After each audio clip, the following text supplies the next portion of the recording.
రెడీయా?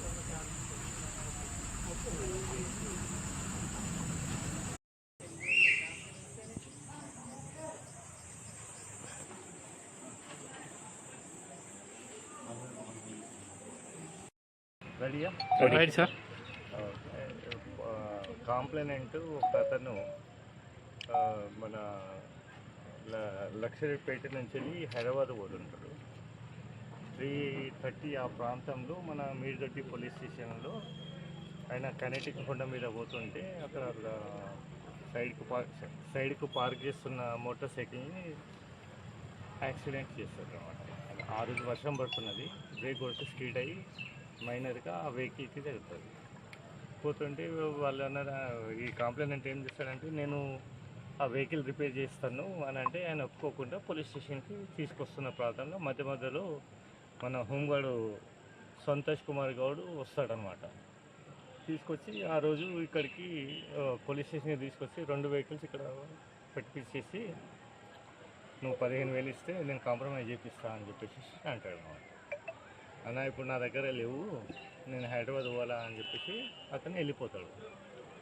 అతను మాకు అప్రోచ్ అవుతాడు 23rd రోజు, 23 ఏప్రిల్ రోజు.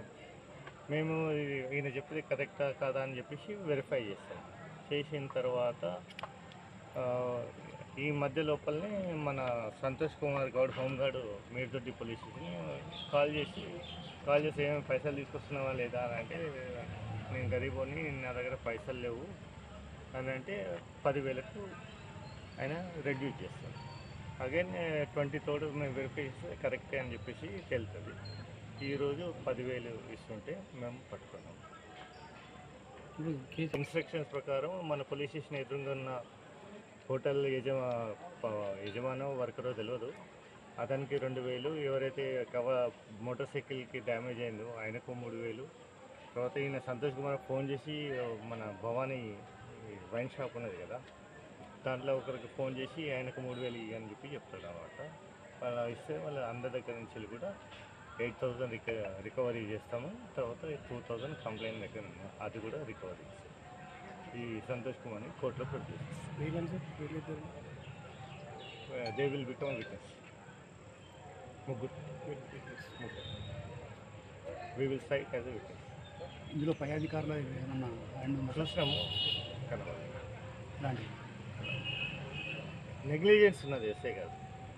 మొత్తం ఎంత అమౌంట్ ఎంత? 10,000 కదా. ఓన్లీ 10,000. Okay sir.